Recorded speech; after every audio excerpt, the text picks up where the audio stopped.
നമസ്കാരം. 9 മണി വാർത്ത ആരംഭിക്കുകയാണ്. ആദ്യം പ്രധാനപ്പെട്ട വാർത്തകൾ വേഗത്തിൽ നോക്കാം. ട്രംപിന്റെ തീരുവയുദ്ധം പുതിയ ലോകക്രമത്തിന് സാഹചര്യമൊരുക്കുന്നു. ബ്രിക്സ് പോലുള്ള ബ്ലോക്കുകളെ ശാക്തീകരിക്കുമെന്ന് അമേരിക്കനിൽ നടക്കമുള്ള സാമ്പത്തിക ശാസ്ത്രജ്ഞർ. ഇന്ത്യ US തർക്കം പരിഹരിക്കാൻ ശ്രമമെന്ന സർക്കാർ കേന്ദ്രങ്ങൾ. അധിക തീരുവ ദീർഘകാല പ്രത്യാഘാതമുണ്ടാക്കില്ലെന്ന് കേന്ദ്ര വാണിജ്യ മന്ത്രാലയം. 2 ദിവസത്തെ സന്ദർശനത്തിന് പ്രധാനമന്ത്രി ഇന്ന് ജപ്പാനിൽ. ആഗോള അയ്യപ്പ സംഗമത്തോടുള്ള പ്രതിഷേധം കടുപ്പിക്കാൻ BJP. CPMന്റെ ലക്ഷ്യം വോട്ടെന്ന പ്രചാരണം വ്യാപകമാക്കും. CPM പദ്ധതി ആത്മാർത്ഥതയില്ലാത്തതെന്ന് BJP. സംഗമത്തിൽ നിന്ന് വിട്ടുനിൽക്കാനുള്ള തീരുമാനത്തിൽ കോൺഗ്രസ്.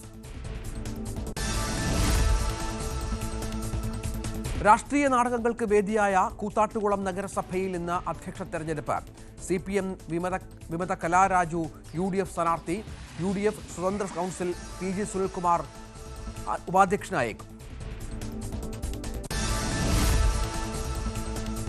പുന്നമടയിലെ ആവേശപ്പോരിന് ആലപ്പുഴ റെഡി. നെഹ്റു ട്രോഫി വള്ളം കളിക്കുള്ള ഒരുക്കങ്ങൾ അവസാന ഘട്ടത്തിൽ. തുടക്കം മുതൽ ഒടുക്കം വരെ ഇടവേളകളില്ലാത്ത കവറേജുമായി ന്യൂസ് 18 സംഘം.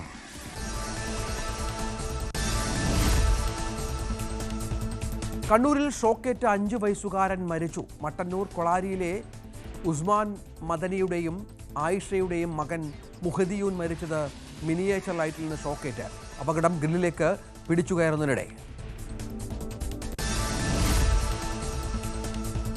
മധ്യകേരളത്തിലും വടക്കൻ കേരളത്തിലും ശക്തമായ മഴയ്ക്കു സാധ്യതയെന്ന് മുന്നറിയിപ്പ്. ഇടുക്കി മുതൽ കാസർഗോഡ് വരെയുള്ള ജില്ലകളിൽ യെല്ലോ അലേർട്ട്. ശക്തമായ കാറ്റിനും സാധ്യത. മലയോര മേഖലകളിലൂടെയുള്ള യാത്രകളിൽ ജാഗ്രത വേണമെന്ന് നിർദ്ദേശം. താമരശ്ശേരി ചുരത്തിലെ ഗതാഗത നിരോധനം തുടരുന്നു. മഴയൊഴിഞ്ഞാൽ ഇന്നു മുതൽ ചെറിയ വാഹനങ്ങൾ കടത്തിവിടും. വലിയ വാഹനങ്ങൾ ഉടനില്ല.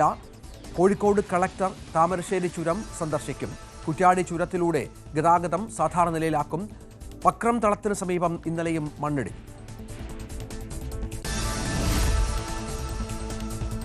കുറ്റ്യാടിയിൽ അക്യൂപങ്ചർ ചികിത്സയെ തുടർന്ന് ക്യാൻസർ ബാധിത മരിച്ച സംഭവത്തിൽ അന്വേഷണത്തിനൊരുങ്ങി പോലീസും ആരോഗ്യവകുപ്പും. ക്യാൻസറാണെന്ന് തിരിച്ചറിഞ്ഞിട്ടും വിദഗ്ധ ചികിത്സയ്ക്ക് അക്യൂപങ്ചർ ചികിത്സക അനുവദിച്ചില്ലെന്ന് കുടുംബം.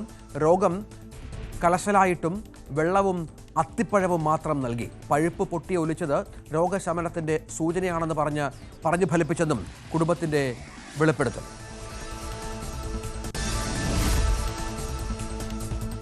തിരുവനന്തപുരം ജനറൽ ആശുപത്രിയിലെ ശസ്ത്രക്രിയാ പിഴവിൽ പരസ്യ പ്രതിഷേധത്തിന് പരാതിക്കാരി.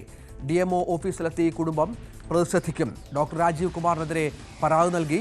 കാര്യമായ ആരോഗ്യ പ്രശ്നം ഉണ്ടാകില്ലെന്ന് ആരോഗ്യ വകുപ്പിന്റെ വിശദീകരണം. ഓണത്തിന് മലയാളിക്ക് സിനിമാ വിരുന്ന്. ഹൃദയപൂർവ്വത്തിനും ലോകയ്ക്കും ആദ്യ ദിനം നിറഞ്ഞ തിയേറ്റർ. ഫഹദ് ഫാസിലിന്റെ ഓടും കുതിര ചാടും കുതിര ഇന്ന് പ്രദർശനത്തിന്.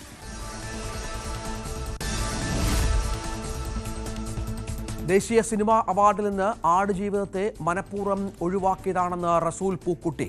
ജൂറിക്കെതിരെ പൊട്ടിത്തെറിച്ച് പ്രതികരണം ന്യൂസ് 18നോട്. കാരണം രാഷ്ട്രീയം. കേരള സ്റ്റോറി മികച്ച ചിത്രമായി ജൂറിക്ക് തോന്നിക്കാണുമെന്നും റസൂൽ. 48ാമത് റിലയൻസ് വാർഷിക ജനറൽ ബോഡി ഇന്ന്. 44 ലക്ഷത്തിലധികം ഓഹരി ഉടമകൾ ഓൺലൈനായി പങ്കെടുക്കും. മുകേഷ് അംബാനി ഓഹരി ഉടമകളെ അഭിസംബോധന ചെയ്യും. സുപ്രധാന പ്രഖ്യാപനങ്ങൾക്ക് സാധ്യത. ഇന്ത്യക്ക് അമേരിക്ക ഏർപ്പെടുത്തിയ 50% തീരുവ അത് പുതിയ ലോക വ്യാപാര ക്രമത്തിന് വഴിവെക്കുന്നു എന്നുള്ള സൂചനകൾ കൂടി പുറത്തുവരുന്നുണ്ട്. നടപടി ബ്രിക്സ് പോലെയുള്ള ബ്ലോക്കുകളെ ശാക്തീകരിക്കുമെന്ന് US സാമ്പത്തിക ശാസ്ത്രജ്ഞർ പോലും വ്യക്തമാക്കുന്നുണ്ട്. അതേസമയം ഇന്ത്യയും US തമ്മിൽ നിലവിലുള്ള തർക്കം പരിഹരിക്കാനുള്ള ശ്രമങ്ങൾ നടന്നു വരികയാണെന്നാണ് സർക്കാർ വൃത്തങ്ങൾ നൽകുന്ന സൂചന. അധിക തീരുവ ദീർഘകാല പ്രത്യാഘാതം ഉണ്ടാക്കില്ലെന്നാണ് കേന്ദ്ര വാണിജ്യ മന്ത്രാലയം വ്യക്തമാക്കുന്നത്. MG മിഥുൻ ഏറ്റവും പുതിയ വിവരങ്ങളുമായി ചേരും. മിഥുന്, ഇന്ത്യ ഈ വിഷയവുമായി ബന്ധപ്പെട്ട് ഇപ്പോൾ ചില തീരുമാനങ്ങൾ എടുത്തിട്ടുണ്ട്.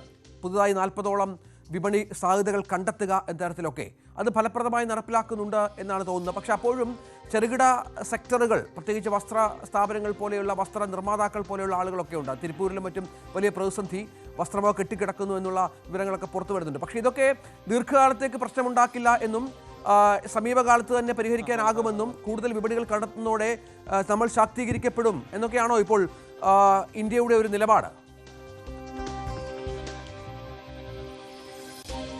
രജിത്ത്, തീർച്ചയായും അത്തരത്തിലുള്ള ഒരു പ്രതിസന്ധിയിലേക്ക് കാര്യങ്ങൾ എത്തില്ല എന്നുള്ളൊരു വിലയിരുത്തൽ തന്നെയാണ് കേന്ദ്ര സർക്കാർ മുന്നോട്ട് വെക്കുന്നത്. കാരണം അതിനുവേണ്ടിയുള്ള അവസാനഘട്ട ചർച്ചകളിലേക്ക് കടന്നിരിക്കുകയാണ്. ചർച്ചകൾ പുരോഗമിക്കുന്നു എന്നുള്ളൊരു വിശദീകരണമാണ് കേന്ദ്ര വിദേശകാര്യ മന്ത്രാലയത്തിൻ്റെ ഭാഗത്തു നിന്നുമൊക്കെ ഇപ്പോഴുണ്ടാവുകയും ചെയ്യുന്നത്. മറ്റൊന്ന്, നിലപാട് കടുപ്പിച്ച് തന്നെയാണ് അമേരിക്കൻ പ്രസിഡന്റ് ഡൊണാൾഡ് ട്രംപ് മുന്നോട്ട് പോകുന്നത്. ഒരു തരത്തിലും വിട്ടുവീഴ്ചയ്ക്ക് തയ്യാറല്ല എന്നുള്ളത് തന്നെയാണ്. പക്ഷേ ഇന്ത്യയുടെ മറുപടി അത് നമ്മൾ നേരത്തെ കണ്ടതുപോലെ തന്നെ ഈ ഒരു തീരുമാനത്തിൽ നിന്ന് ഒരിക്കലും പിന്നോട്ട് പോകില്ല എന്നുള്ള വിവരം തന്നെയാണ് കേന്ദ്ര സർക്കാർ മുന്നോട്ട് വെക്കുന്നത്. നേരത്തെ അമേരിക്കൻ പ്രസിഡന്റ് ഡൊണാൾഡ് ട്രംപ് പലതവണ പ്രധാനമന്ത്രി നരേന്ദ്രമോദിയുമായി ഫോണിൽ സംസാരിക്കാൻ ശ്രമിച്ചിരുന്നു. പക്ഷേ അതൊക്കെ അദ്ദേഹം ആ ഫോൺ എടുത്തില്ല എന്നടക്കമുള്ള ചില വിവരങ്ങൾ കൂടി പുറത്തു വരികയും ചെയ്യുന്നു. അതൊക്കെ സൂചിപ്പിക്കുന്നത് തന്നെ നിലവിലെ സാഹചര്യത്തിൽ ഈ തീരുവ ഏർപ്പെടുത്തിയിരിക്കുന്ന നടപടി അത് എന്ത് തന്നെ ആയാൽ പോലും തന്നെ റഷ്യയിൽ നിന്ന് എണ്ണ വാങ്ങുന്ന തീരുമാനത്തിൽ നിന്ന് ഒരിക്കലും ഒരടി പോലും പിന്നോട്ട് പോകില്ല എന്ന് ആവർത്തിച്ച് വ്യക്തമാക്കുന്ന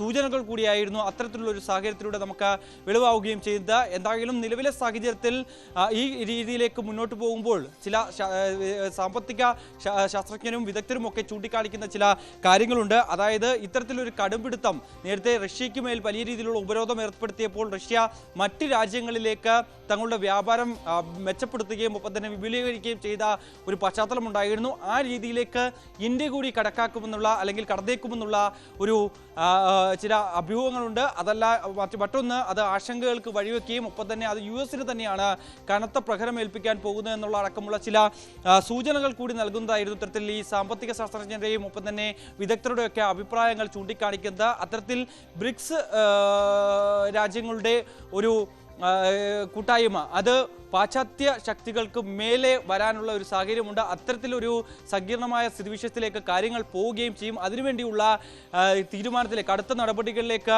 ഈ രാജ്യങ്ങൾ പോവും. അതുകൊണ്ട് തന്നെ ഇങ്ങനെയുള്ള തീരുമാനങ്ങൾ ഒരു തരത്തിലും അമേരിക്കയ്ക്ക് ഭൂഷണമായിട്ടുള്ളതല്ല എന്നുള്ള ചില അഭിപ്രായങ്ങളാണ് ഇവരുടെ ഭാഗത്തു നിന്നും ഉണ്ടായിക്കൊണ്ടിരിക്കുന്നത് എന്നുള്ളത് തന്നെയാണ്. മറ്റൊന്ന്, കഴിഞ്ഞ ദിവസം US സെനറ്റ് സെക്രട്ടറി വ്യക്തമാക്കിയ ചില കാര്യങ്ങളുണ്ടായിരുന്നു.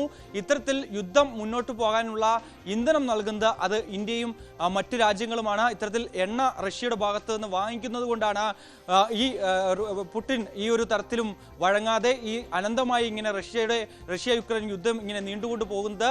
അതിന് ഇന്ധനം നൽകുന്നത് ഇന്ത്യയുടെ നടപടിയാണ്. ഇന്ത്യ തുടങ്ങിവെച്ച യുദ്ധമെന്ന രീതിയിലുള്ള ചില പരാമർശങ്ങളും ഇദ്ദേഹത്തിൻ്റെ ഭാഗത്തു നിന്നുമൊക്കെ ഉണ്ടാവുകയും ചെയ്തിട്ടുണ്ട്. ഒരു പക്ഷേ ഇന്ത്യ ഈ എണ്ണ വാങ്ങുന്നത് നിർത്തിയാൽ ആ സാഹചര്യത്തിൽ റഷ്യക്ക് പണമില്ലാതെയാകും. അതുകൊണ്ട് തന്നെ യുദ്ധം മുന്നോട്ട് കൊണ്ടുപോകാൻ പറ്റാത്തൊരു സാഹചര്യം ഉണ്ടാകും. അതുകൊണ്ട് തന്നെ ട്രംപ് വ്യക്തമാക്കിയ ഒരു പ്രധാനപ്പെട്ട കാര്യമുണ്ടല്ലോ മിഥുൻ. കാരണം ഈ റഷ്യയിൽ നിന്ന് എണ്ണ വാങ്ങുന്നത് മാത്രമല്ല ഇതിന്റെ പ്രശ്നം, വ്യാപാര ചർച്ചകളടക്കം ഇന്ത്യ നീട്ടിക്കൊണ്ടു പോകുന്ന പശ്ചാത്തലം ഒരുങ്ങി. അത് പക്ഷേ ന്യായീകരിക്കാൻ വേണ്ടി പറയുന്നതാകാം. ഇതിൻ്റെ ഒരു പ്രത്യാഘാതം അമേരിക്കയിലും ഉണ്ടാക്കും.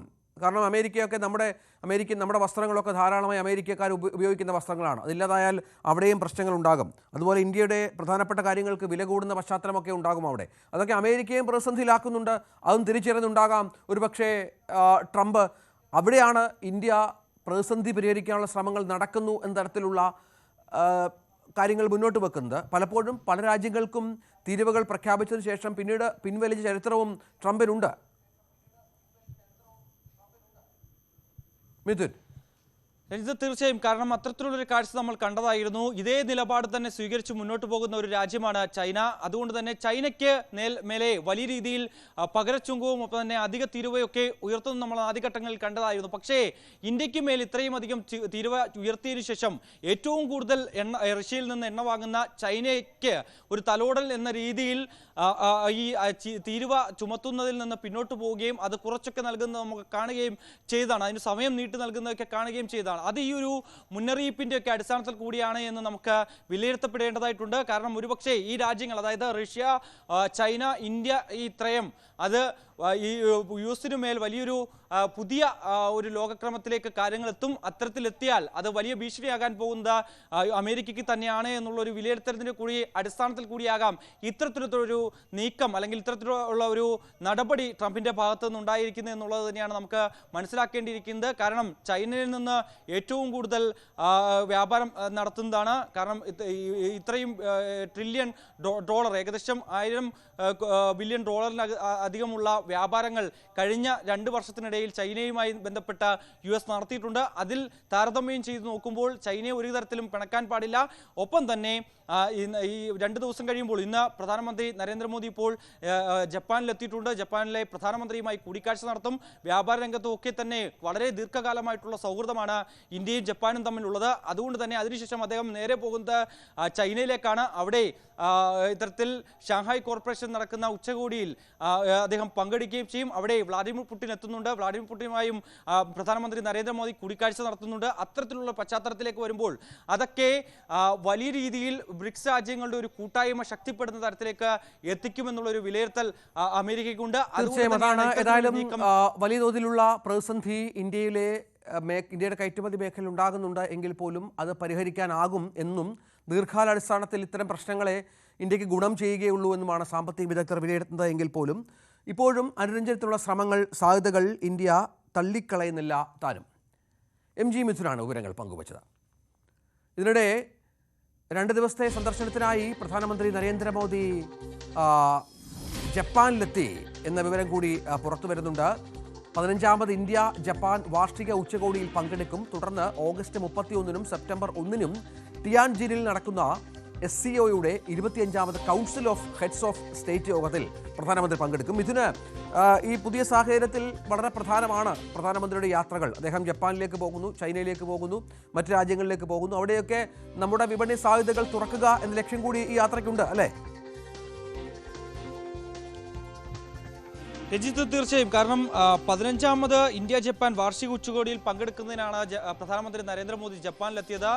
ഇന്ന് പുലർച്ചയോടുകൂടിയാണ് അദ്ദേഹം ടോക്കിയോയിൽ ലാൻഡ് ചെയ്യുകയും ചെയ്തത്. പരമ്പരാഗത രീതിയിൽ അദ്ദേഹത്തെ വളരെ പ്രൗഢഗംഭീരമായ സ്വീകരണമാണ് പ്രധാനമന്ത്രിക്ക് അവിടെ ഒരുക്കുകയും ചെയ്തത്. ഉച്ചയ്ക്ക് ശേഷമാണ് ജാപ്പനീസ് പ്രധാനമന്ത്രി ഷിഗേരു ഇഷിഗെക്കൊപ്പം അദ്ദേഹം ഉച്ചകോടിയിൽ പങ്കെടുക്കുക. ഒപ്പം തന്നെ നമുക്കറിയാം വളരെ ദീർഘകാലത്തെ ബന്ധം ഇന്ത്യയും ജപ്പാനും തമ്മിലുണ്ട്. കഴിഞ്ഞ 7 വർഷത്തിനിടെ ഇതാദ്യമായാണ് പ്രധാനമന്ത്രി നരേന്ദ്രമോദി ജപ്പാൻ സന്ദർശിക്കുന്ന എന്ന പ്രത്യേകത കൂടിയുണ്ട്. ഇതിൽ വ്യാപാര രംഗത്തിന് പുറമെ സുരക്ഷ, ഒപ്പം തന്നെ പ്രതിരോധം, സമ്പദ് വ്യവസ്ഥ, സാങ്കേതിക വിദ്യ, ജനങ്ങൾ തമ്മിലുള്ള വിനിമയം തുടങ്ങിയ മേഖലയിലെ സുപ്രധാന തീരുമാനങ്ങൾ ഉണ്ടാകും. സുപ്രധാന കരാറുമായി ഇരു രാജ്യങ്ങളും തമ്മിൽ ഒപ്പിടുമെന്ന് തന്നെയാണ് നമുക്ക് മനസ്സിലാക്കാൻ സാധിക്കുന്നത്. അതിനിടെ മറ്റൊരു പ്രധാനപ്പെട്ട കാര്യം, ഇപ്പോൾ ഈ താരിഫ് യുദ്ധമൊക്കെ ഇങ്ങനെ നീങ്ങുന്ന ഒരു പശ്ചാത്തലത്തിൽ വളരെ നിർണായകമാണ് പ്രധാനമന്ത്രി നരേന്ദ്രമോദിയുടെ ഈ ജപ്പാൻ സന്ദർശനം. അതിനിടെ ജപ്പാനിൽ നിന്നുള്ള ഉൽപ്പന്നങ്ങൾക്ക് നേരത്തെ US 25% തീരുവ പ്രഖ്യാപിച്ചു. അത് 15% കുറയ്ക്കുകയും ചെയ്ത പശ്ചാത്തലമുണ്ടായിരുന്നു. അതിന് പിന്നാലെ ജപ്പാൻ അമേരിക്കയ്ക്ക് 550 ബില്യന്റെ നിക്ഷേപം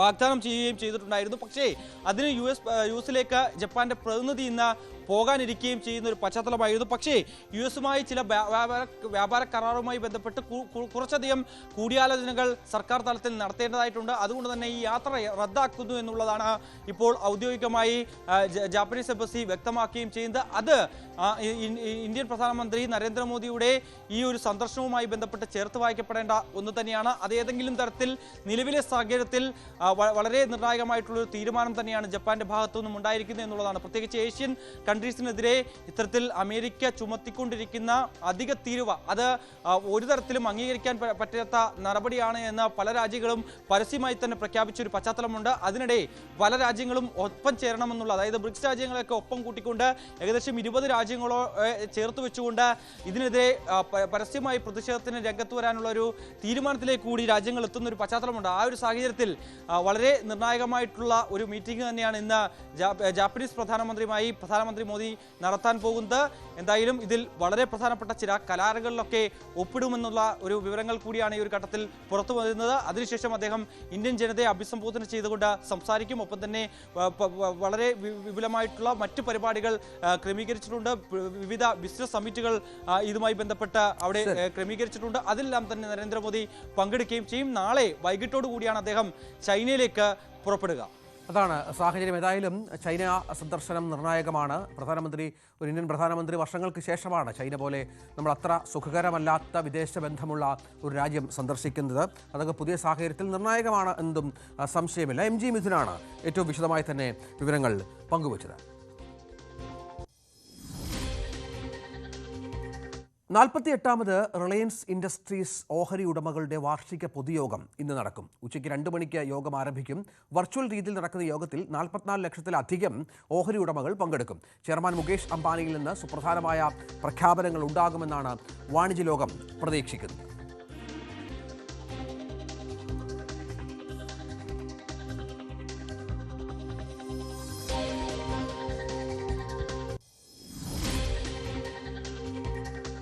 ഇടവേളയിൽ ഹാജിറയ്ക്ക് സ്തനാർബുദമാണെന്ന് തിരിച്ചറിഞ്ഞിട്ടും വനിതാ പങ്ക്ചറിസ്റ്റ് ചികിത്സ തുടർന്നാണ് മരണകാരണമെന്ന് ബന്ധുക്കൾ ആരോപിക്കുന്നു. രോഗം മൂർച്ഛിച്ചപ്പോഴും വെള്ളവും അത്തിപ്പഴവുമായി ആയിരുന്നു ഭക്ഷണം നിർദ്ദേശിച്ചത്. രോഗം ബാധിച്ച ഇടങ്ങളിൽ പഴുപ്പ് പൊട്ടിയൊലിച്ചപ്പോഴും രോഗം സുഖപ്പെടുകയാണെന്ന് രോഗിയെ തെറ്റിദ്ധരിപ്പിച്ചിരുന്നു.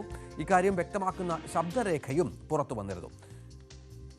ഇത് വളരെ ഗുരുതരമായ ഒരു ചികിത്സാ പിഴവായി തന്നെ കാണണം. ഇത്തരത്തിലുള്ള ശാസ്ത്രീയ ചികിത്സകൾക്ക് പോകുന്നവർക്കും ഇതൊരു പാഠമാകണമെന്നുള്ളതാണ് ഏറ്റവും പ്രധാനപ്പെട്ട കാര്യം.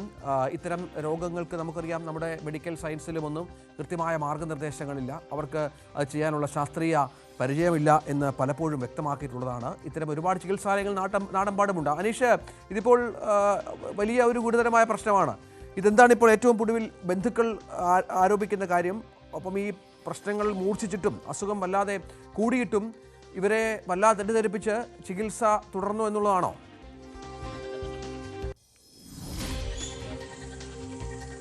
രഞ്ജിത്ത്, കഴിഞ്ഞ ഞായറാഴ്ചയാണ് ദാരുണമായി സംഭവം ഉണ്ടായിരിക്കുന്നത്. അർബുദ രോഗബാധിതയായ യുവതിയായിരുന്നു ഇവർക്ക് ഈ അക്യുപങ്ക്ചർ അടിസ്ഥാനപ്പെടുത്തിയുള്ള ആ ചികിത്സ നൽകുന്നു. ആ ചികിത്സയിലൂടെ വലിയ തോതിൽ രോഗശാന്തി ഉണ്ടാകുന്നു എന്നൊക്കെയാണ് ഈ ചികിത്സകയായ കുറ്റ്യാടി സ്വദേശിനിയായ ഫെമിന പറഞ്ഞത്. ഈ പലപ്പോഴും ഈ സ്തനാർബുദം സ്ഥിരീകരിച്ച ശേഷം കടുത്ത വേദനയൊക്കെ അനുഭവപ്പെടുമ്പോഴും ഈ മരുന്നുകളോട് ശരീരം പ്രതികരിക്കുന്നു എന്നതിൻ്റെ ഒരു സൂചനയാണ് ഇത്തരത്തിൽ കടുത്ത വേദന അനുഭവപ്പെടുന്നത്. ഒപ്പം ഈ സൂര്യപ്രകാശം കൊള്ളിച്ചൊക്കെ ഇരുന്നാൽ ഈ അസുഖത്തിൽ നിന്നും മോചിതയാവാം. ഒപ്പം ഈ ശസ്ത്രക്രിയ പോലുള്ള കാര്യങ്ങളിലേക്ക് കടന്നാൽ പിന്നീട് അത് ശരീരത്തിൻ്റെ അവസ്ഥ അങ്ങേയറ്റം ദോഷകരമാക്കും. പിന്നീട് ഒരു തരത്തിലുമുള്ള ചികിത്സകൾ ഫലിക്കാതെ വരും എന്നിങ്ങനെയുള്ള പല കാര്യങ്ങളും ഈ യുവതിയോട് ഈ അക്യുപങ്ക്ചർ ചികിത്സക പറയുന്ന ഓഡിയോ സന്ദേശമടക്കം പുറത്തു വരുന്ന ഒരു സാഹചര്യമുണ്ട്. ആ യുവതി ഒരുപക്ഷെ ഈ കടുത്ത വേദന അനുഭവപ്പെടുമ്പോൾ ഈ സഹതാപപൂർണമായ ഇടപെടുന്ന ആ ചികിത്സകയെ പൂർണ്ണമായും വിശ്വസിച്ച് മുന്നോട്ട് പോയി എന്നതാണ് നമുക്ക് ഈ ഓഡിയോ സന്ദേശങ്ങളിൽ വ്യക്തമാവുന്നത്. എന്തായാലും രോഗം അങ്ങേയറ്റം മൂർച്ഛിച്ചു കഴിഞ്ഞപ്പോഴാണ്, ഏതാണ്ട് 4ാമത്തെ സ്റ്റേജ് എത്തിയപ്പോഴാണ് പിന്നീട് ഒരു അങ്ങേയറ്റം മൂർച്ഛിച്ച വിവരം കുടുംബം തന്നെ അറിയുന്നത്. ഇതേ തുടർന്ന് ബംഗളൂരുവിലൊക്കെ അടക്കം വിദഗ്ധ ചികിത്സയ്ക്കായി കൊണ്ടുപോയെങ്കിൽ പോലും മടങ്ങിയെത്താനാവാത്ത വിധം അവരുടെ ശാരീരിക സ്ഥിതി അങ്ങേയറ്റം ദുർബലമാവുകയും മരണപ്പെടുകയുമായിരുന്നു. രോഗം അങ്ങേയറ്റം ഗുരുതരമായ അവസ്ഥയിൽ നിൽക്കുമ്പോൾ പോലും ഈ അത്തിപ്പഴം കഴിക്കുക, വെള്ളം മാത്രം കുടിക്കുക എന്നിങ്ങനെയുള്ള പ്രാകൃതമായ രീതിയിലേക്ക് ഇവരെ തള്ളിവിട്ടവരുടെ ശാരീരിക സ്ഥിതി അങ്ങേയറ്റം ദോഷകരമാവുന്ന ഒരു രീതിയിലുള്ള പ്രവർത്തനം തന്നെയാണ് ഈ അക്യുപങ്ക്ചറിസ്റ്റുകളുടെ ഭാഗത്തു നിന്നും ഉണ്ടായിരിക്കുന്നതെന്നാണ് നമുക്ക് മനസ്സിലാക്കാൻ കഴിയുന്നത്. അർബുദം പോലെയുള്ള ഗുരുതരമായ രോഗങ്ങൾക്ക് ആധുനിക ചികിത്സാ സമ്പ്രദായങ്ങളിൽ ഒരുപാട് ചികിത്സകൾ ലഭ്യമാക്കുന്ന ഒരു കാലമാണ്. പലപ്പോഴും ഈ ആദ്യഘട്ടത്തിലും മറ്റുമൊക്കെ ക്യാൻസർ ബാധിച്ചാൽ അത് ചികിത്സിച്ച് ഭേദമാക്കാൻ പോലും കഴിയുന്ന ഒരു സാഹചര്യം നിലനിൽക്കുമ്പോഴാണ് ഇത്തരത്തിൽ ഈ ഒരു ചികിത്സയുടെ പേരിൽ ഒരു വിലപ്പെട്ട ജീവൻ നഷ്ടമാക്കിയതെന്നാണ് കുടുംബം പറയുന്നത്. എന്തായാലും കുടുംബം കുറ്റ്യാടി പോലീസിലും ആരോഗ്യവകുപ്പിനുമൊക്കെ പരാതി നൽകിയിട്ടുണ്ട്. കൃത്യമായ അന്വേഷണവും നടപടികളും ഇക്കാര്യത്തിൽ വേണമെന്ന ആവശ്യമാണ് അവർ ഉന്നയിക്കുന്നത്. രഞ്ജിത്ത്, അതാണ് സാഹചര്യം. ഏതായാലും അശാസ്ത്രീയ ചികിത്സയിൽ അക്യുപങ്ക്ചർ ചികിത്സയുടെ പേരിൽ നടന്ന തട്ടിപ്പിൽ ഒരു യുവതിക്ക് ജീവൻ നഷ്ടമായി എന്നുള്ളതാണ് ഏറ്റവും ഗൗരവമേറിയ കാര്യം. MS അനീഷ് കുമാറാണ് വിവരങ്ങൾ പങ്കുവച്ചത്. ഗുരുതര ആരോപണം ഇതുമായി ബന്ധപ്പെട്ട് കുടുംബം മുന്നോട്ട് വെക്കുകയും ചെയ്യുന്നുണ്ട്. അക്യുപങ്ക്ചർ ചികിത്സ ജീവനെടുത്തു എന്നുള്ള സാഹചര്യം സംഭവിച്ചത് നമ്മുടെ സംസ്ഥാനത്താണ് എന്നുള്ളതും ഗൗരവതരമാണ് എന്നുള്ളതാണ് ഏറ്റവും പ്രധാനപ്പെട്ട കാര്യം. ഇതിനിടെ തിരുവനന്തപുരം ജനറൽ ആശുപത്രിയിലെ ശസ്ത്രക്രിയാ പിഴവിൽ പരസ്യപ്രതിഷേധത്തിന് പരാതിക്കാരി. തിരുവനന്തപുരം DMO ഓഫീസിലെത്തിയാകും കുടുംബം പ്രതിഷേധിക്കുക. ട്യൂബ് കുടുങ്ങിയതിനാൽ കാര്യമായ ആരോഗ്യ പ്രശ്നം ഉണ്ടാകില്ല എന്നാണ് ആരോഗ്യവകുപ്പിന്റെ വിശദീകരണം. 2023 മാർച്ച് 22-നാണ് തിരുവനന്തപുരം ജനറൽ ആശുപത്രിയിൽ ഡോക്ടർ രാജീവ് കുമാർ നേതൃത്വത്തിൽ സമുമയയുടെ തൈറോയ്ഡ് ശസ്ത്രക്രിയ നടന്നത്. പിഴവ് ഡോക്ടർ സമ്മതിക്കുന്നതിൻ്റെ ശബ്ദരേഖ അടക്കം പുറത്തു വന്ന ഒരു പശ്ചാത്തലം കൂടി ഇതിനോട് ചേർത്ത് വെക്കണം. സാരംഗ് സുധാകരൻ വിവരങ്ങൾ പങ്കുവെക്കും. സാരംഗ്, ഗൗരവമായ ചികിത്സാ പിഴവാണ്, ഡോക്ടർ സമ്മതിക്കുന്നുണ്ട്. രോഗിയുടെ ബന്ധുവിനോടാണ് ഇക്കാര്യം വ്യക്തമാക്കിയതും മറ്റും. ഇതിൽ അധികൃതരുടെ വിശദീകരണം എന്താണ് ഇപ്പോൾ ഏറ്റവും ഒടുവിൽ പുറത്തു വന്നിരിക്കുന്നത്? തീർച്ചയായും രഞ്ജിത്ത്, ഇത്തരത്തിലൊരു ചികിത്സാ പിഴവ് കണ്ടെത്തിയത് തന്നെ 2 വർഷത്തിന് ശേഷമാണ്. അതായത് ഒരു മരുന്ന് നൽകാനായി ഈ ശരീരത്തിലേക്ക് വെച്ചിട്ടുള്ള ഒരു ഗൈഡ് വയർ 2 വർഷത്തോളം അകത്ത് കിടന്നിട്ടുള്ള ശാരീരിക ബുദ്ധിമുട്ടുകളായിട്ടുമായിരുന്നു ഈ യുവതി മറ്റൊരു ആശുപത്രിയിലേക്ക് ചികിത്സ തേടുന്നതും മറ്റ് ആരോഗ്യ പ്രശ്നങ്ങളും ഈ യുവതിക്കുണ്ട്. ആ തരത്തിലായിരുന്നു ഈ ഒരു ഗൈഡ് വയർ കണ്ടെത്തിയതും. ഈ ഒരു ചികിത്സാ പിഴവ് സമ്മതിച്ചുകൊണ്ടുള്ള ഡോക്ടർ ശബ്ദ സന്ദേശം അടക്കം നമ്മൾ കേട്ടതാണ്. ഇതിൽ ആരോഗ്യ വകുപ്പിന്റെ പത്രക്കുറിപ്പിൽ പറയുന്നത് ഇത്തരത്തിലൊരു ഗൈഡ് വയർ ശരീരത്തിനകത്ത് കുടുങ്ങിക്കിടക്കുന്നതുകൊണ്ട് മറ്റൊരു ആരോഗ്യ പ്രശ്നങ്ങളും ഉണ്ടാകില്ല. പക്ഷേ ഇതിൽ വളരെ ഇത്തരത്തിലൊരു ഒരു കാര്യം മനസ്സിലാക്കാനുള്ളത് എന്ന് വെച്ചാൽ ഈ ഒരു വിദഗ്ധ സമിതിയെ ഏപ്രിൽ മാസം തന്നെ നിയോഗിച്ചിരുന്നു. ഈ വിദഗ്ധ സമിതി പക്ഷേ യോഗം ചേർന്ന് 4 മാസങ്ങൾക്ക് ശേഷം ആഗസ്റ്റിലായിരുന്നു. അതിൽ തന്നെ ഈ ഒരു പൂർണ്ണമായ ഒരു നിഗമനത്തിലേക്ക് എത്താൻ കഴിയുന്നില്ല എന്നാണ് ഈ വിദഗ്ധ സമിതി യുടെ ഒരു യോഗത്തിന് ശേഷം ഈ ഒരു പത്രക്കുറിപ്പിൽ വ്യക്തമാക്കുന്നത്. മാത്രമല്ല ഇതിൽ കൂടുതൽ, അതായത് RCC-യിലടക്കം ഈ യുവതി ചികിത്സ തേടിയിരുന്നു. പക്ഷേ ആ ചികിത്സയിലടക്കം ഉള്ള ഫയലുകളും മറ്റും പരിശോധിച്ചാൽ മാത്രമേ എവിടെയാണ് ഈ തെറ്റുപറ്റി, അതായത് കൃത്യമായ ഒരു ഇത്തരത്തിലുള്ള ഒരു പത്രക്കുറിപ്പിൽ ഒരു കൃത്യത, ഒരു വ്യക്തത ഈ ഒരു പത്രക്കുറിപ്പിൽ ആരോഗ്യവകുപ്പ് പങ്കുവെക്കുന്നില്ല എന്നാണ് നമുക്ക് മനസ്സിലാക്കാൻ കഴിയുന്നത്. ഒരു ചികിത്സാ പിഴവ് ഉണ്ടായിട്ടും അതിൽ പരാതി ഉണ്ടെങ്കിൽ മാത്രമേ ഇത്തരത്തിലൊരു കൂടുതൽ നടപടിക്രമങ്ങളായിട്ട് മുന്നോട്ട് പോകാം. അത്തരത്തിലൊരു എവിടെയും തൊടാത്ത രീതിയിലുള്ള ഒരു പത്രക്കുറിപ്പായിരുന്നു ഇന്നലെ ഇത്തരത്തിൽ ആരോഗ്യവകുപ്പ് പുറത്തിറക്കിയത്. ഇതെല്ലാം നിഷേധിച്ചുകൊണ്ട് കുടുംബം ഇന്നലെ തന്നെ രംഗത്ത് വന്നിരുന്നു. അവർ ഇന്ന് കൂടുതൽ പ്രത്യക്ഷ സമരത്തിന് വേണ്ടി മുന്നോട്ട് വരാനുള്ള ഒരു ശ്രമത്തിലാണ്. ഇന്നലെ തന്നെ അത്തരത്തിലൊരു സമരത്തിലേക്ക് കടക്കാനുള്ള ഒരു ശ്രമം ഉണ്ടായിരുന്നു. പക്ഷേ അത് ഇന്നത്തേക്ക് മാറ്റിവെക്കുകയായിരുന്നു. 11 മണിയോടുകൂടി ഈ ഒരു ആരോഗ്യവകുപ്പിന്റെ ഓഫീസിന് മുന്നിൽ ഇത്തരത്തിൽ പ്രതിഷേധത്തിന് ഒരുങ്ങുകയാണ് കുടുംബം. മാത്രമല്ല കൂടുതൽ ഇത്തരത്തിലൊരു നഷ്ടപരിഹാരത്തിനടക്കം ഇവർ അർഹരാണ്. അത്തരത്തിൽ അത് അനുവദിച്ച് കൊടുക്കണം. ഇതിൽ കൂടുതൽ ചികിത്സാ ചെലവുകളും മറ്റുമുണ്ട്. മാത്രമല്ല ഇതിലൊരു CT സ്കാൻ എടുക്കാൻ വേണ്ടിയിട്ടുള്ള തുകയടക്കം ഈ ഒരു ഡോക്ടറാണ് കൊടുത്തത് എന്ന് കുടുംബം പങ്കുവച്ചിരുന്നു. അത്തരത്തിൽ ഇതൊരു കൃത്യമായൊരു ആരോഗ്യ വകുപ്പിന്റെ ഒരു ചികിത്സാ പിഴവ് തന്നെയാണ്. മാത്രമല്ല നമുക്കറിയാം ജനറൽ ആശുപത്രിയിൽ കുറച്ച് ദിവസങ്ങൾക്ക് മുൻപടക്കം ഇത്തരത്തിലൊരു ചികിത്സാ പിഴവ് ആരോപിച്ച ഒരു കുടുംബം രംഗത്ത് വന്നിരുന്നു. തുടർച്ചയായിട്ടുള്ള ഒരു ആരോഗ്യ വകുപ്പിന്റെ ഒരു ചികിത്സാ പിഴവ് ഇതിൽ നമുക്ക് മനസ്സിലാക്കാൻ കഴിയുന്നതാണ്. കൂടുതൽ പ്രക്ഷോഭങ്ങളുമായിട്ട് കുടുംബം മുന്നോട്ട് പോകാനാണ് സാധ്യത. രഞ്ജിത്ത്, അതാണ് സാഹചര്യം. സാരംഗാണ് വിവരങ്ങൾ പങ്കുവച്ചത്. കോഴിക്കോട് നടക്കാവിൽ നിന്ന് തട്ടിക്കൊണ്ടുപോയ കാർ ഡ്രൈവറെ കണ്ടെത്തി. തട്ടിക്കൊണ്ടുപോയ 4-അംഗ സംഘത്തെ കക്കാടംപൊയിൽ നിന്നാണ് പിടിച്ചത്. ഇന്ന് പുലർച്ചെയാണ് യുവാവിനെ കാർ ഉൾപ്പെടെ തട്ടിക്കൊണ്ടുപോയത്. ഇയാൾക്ക് ക്രൂരമർദ്ദനമേറ്റതായി നാട്ടുകാർ പറയുന്നു. പ്രദേശത്തെ ഹോസ്റ്റലുമായി ബന്ധപ്പെട്ട തർക്കമാണ് സംഭവങ്ങൾക്ക് പിന്നിലെന്നാണ് ഇപ്പോൾ നമുക്ക് ലഭിക്കുന്ന ഏറ്റവും പുതിയ സൂചന എന്നുള്ളതാണ് ഏറ്റവും പ്രധാനം. ഇതുമായി ബന്ധപ്പെട്ടൊരു പ്രതികരണത്തിലേക്ക് ഒച്ച കേട്ട് തല്ലുന്ന ഒച്ച കേട്ടപ്പോൾ എണീച്ച് വന്ന് നോക്കുമ്പോൾ എന്താ സംഭവം വെച്ചാൽ മുന്നിലെ വീട്ടിൽ കള്ളനിട്ടം കയറി വെച്ചിട്ടാണ് ഞാൻ എണീച്ച് പാഞ്ഞു വരുന്നത്. നോക്കുമ്പോൾ കണ്ടത് എന്താ വെച്ചാൽ വീട്ടിൻ്റെ മുന്നിലൊരു കാറ്, ആ കാറിൻ്റെ അകത്തുനിന്ന് ഒരു ചെക്കനെ അടിച്ച് പിടിച്ചിട്ട് കൂട്ടിക്കൊണ്ടുപോകണ കാണുന്നത്. പിന്നെ ആ കഴിഞ്ഞ് കുറച്ച് കഴിഞ്ഞപ്പോൾ ഒരു ചോപ്പ് ഷർട്ടിട്ട് ചെക്കൻ വന്ന് കാറെടുത്ത് ബാക്കോട്ട് പോരുമ്പോൾ അവിടെയൊക്കെ ഉരച്ചും കൊണ്ടാണ് പോയത്. ഇത് മാത്രമേ ഞാൻ കണ്ടിട്ടുള്ളൂ. അപ്പോൾ പിന്നെ ഇങ്ങോട്ട് വന്നപ്പോഴാണ് അറിയുന്നത് ഇവിടുന്ന് വേറൊരു കാറുണ്ടേരി, 2 വീലർ ഉണ്ടേരി എന്നൊക്കെ പറയുന്നത്. ആ കാറിൽ കയറ്റിയിട്ടാണ് പോയത്. അപ്പോൾ ഈ വീട്ടിൽ നിന്ന് ഒരു കുട്ടി ഇറങ്ങി പോവുകയും ചെയ്തിരിക്കുന്നു. ആ കാറിൽ കയറിയിട്ട് ഒരു പെൺകുട്ടി. ഇതാണ് ഞാൻ കണ്ടത്. പിന്നെ നമ്മൾ പോയി പിന്നെ കടന്ന് കഴിഞ്ഞ് കുറേ കഴിഞ്ഞപ്പോൾ പോലീസ് വന്ന് അറിയുന്നത്. അതിന്ന് രാവിലെ നമ്മൾ അറിയുന്നുള്ളൂ. അയാളെ നല്ലോണം വേദനയാക്കി, കാരണം പിടിച്ചു വലിച്ചിട്ട് വേദനയാക്കിയിട്ടാണ് കൊണ്ടുപോയത്. സ്ഥിരം എന്ന് പറഞ്ഞിട്ട് ഇപ്പോൾ ഈ ഹോസ്റ്റൽ വന്നതിന് ശേഷം കുറച്ച് കാലമായിട്ട് ഈ രാത്രിയാകുമ്പോൾ കുണ്ടന്മാരെ ശല്യം തന്നെയാണ്. അവരോട് എന്താ പറയുമ്പോൾ ഒരു മറ്റുള്ളവരെ ദേഷ്യപ്പെട്ട് ചീത്ത പറയുന്നത്. ഒന്നും അറിയില്ല എന്താ സംഭവം. ഞാൻ നേരിട്ടുണ്ടോ അവിടെ നിർത്തിയ കാറ്, അവിടുന്ന് പിന്നെ ഇങ്ങോട്ട് എടുത്തു തന്നെ. ഞാൻ പറഞ്ഞു അവിടെ നിർത്തിയത് കാരണം അപ്പോൾ പറഞ്ഞില്ല ഞങ്ങളിപ്പോൾ എടുക്കും, ഒരാളെ കൂട്ടാൻ വേണ്ടി പോയതാണെന്ന് പറഞ്ഞത്. എന്നിട്ട് വണ്ടി ഇങ്ങോട്ട് എടുത്തു വന്നു. കുറച്ച് കഴിഞ്ഞപ്പോൾ ഓനെ പിടിച്ച് അവിടുന്ന് അടിച്ചിട്ട് വലിച്ചിട്ട് കൊണ്ടുവന്നത് ഈ കാറിലിട്ടിട്ട് ഓനെ അടിച്ച് ബലമായിട്ട് അവൻ്റെ താക്കോലെടുത്തിട്ട് ആ കാറുമായിട്ട് അവർ പോയത്. നമ്മൾ 2-3 പ്രാവശ്യം അവരോട് പരാതിപ്പെട്ടിരുന്നു.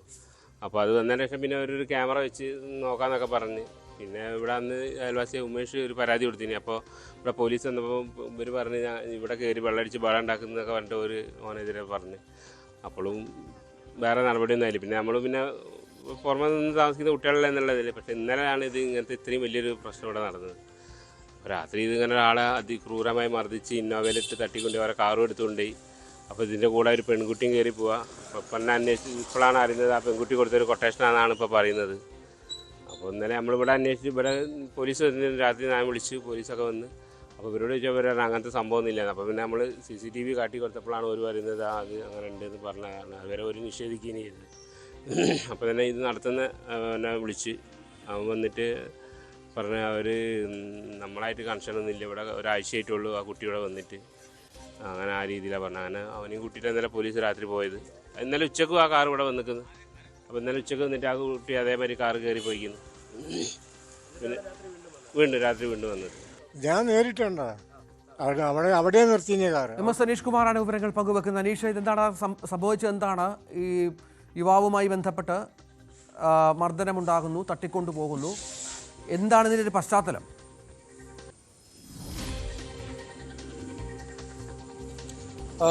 രഞ്ജിത്ത്, ഈ ജവഹർ നഗറിലെ ഒരു ഹോസ്റ്റൽ കേന്ദ്രീകരിച്ചാണ് ഈ പ്രശ്നങ്ങൾ ഉണ്ടായിരിക്കുന്നതെന്നാണ് നമുക്ക് ഇപ്പോൾ നാട്ടുകാരിൽ നിന്ന് മനസ്സിലാക്കാൻ കഴിയുന്നത്. ഈ ഹോസ്റ്റലിലേക്കാണ് അർദ്ധരാത്രി ഈ യുവാവ് എത്തുകയും പിന്നാലെ ഈ ഇന്നോവ കാറിൽ 4 യുവാക്കൾ എത്തുകയും ഈ യുവാവിനെ, അതായത് ആദ്യം കാറിലെത്തിയ യുവാവിനെ ക്രൂരമായി മർദ്ദിച്ച് വാഹനത്തിനകത്ത് കയറ്റി കൊണ്ടുപോവുകയും ആ വാഹനത്തിലേക്ക് തന്നെ ഒരു പെൺകുട്ടിയും ഹോസ്റ്റലിൽ നിന്ന് കയറിപ്പോകുന്ന ദൃശ്യങ്ങളിൽ വ്യക്തമാണ്. പിന്നീട് മറ്റ് ആളുകൾ ഈ യുവാവ് വന്ന കാറും ഇവിടെ നിന്ന് എടുത്തുകൊണ്ട് പോവുകയായിരുന്നു. എന്തായാലും പുലർച്ചെയാണ് ഈ സംഭവങ്ങൾ ഉണ്ടായത്. നാട്ടുകാർ ഈ കാര്യങ്ങൾ കാണുകയും CCTV ദൃശ്യങ്ങളടക്കം നടക്കാവ് പോലീസിൽ പരാതി നൽകുകയുമാണ്. നേരത്തെയും ഈ ഹോസ്റ്റലുമായി ബന്ധപ്പെട്ട പരാതികൾ, കാരണം ഇവിടെ പലപ്പോഴും സമയങ്ങളിലൊക്കെ ആളുകൾ ഈ വഴിനീളം നിൽക്കുന്നു, മദ്യപിച്ചും മയക്കുമരുന്ന് ഉപയോഗിച്ചൊക്കെ പ്രശ്നമുണ്ടാക്കുന്നു, യുവാക്കളൊക്കെ ഇവിടെ വരുന്നു. അങ്ങനെ ഒരുപാട് പ്രശ്നങ്ങൾ ഇവർ പലപ്പോഴായി കൂട്ട ഹർജിയായി പോലും പോലീസിന് നൽകിയിട്ടുണ്ട്. ഇതിനൊടുവിലാണ് ഇപ്പോൾ CCTV ദൃശ്യങ്ങളടക്കം പോലീസിൽ പരാതി നൽകിയത്. പോലീസ് എന്തായാലും കൃത്യമായി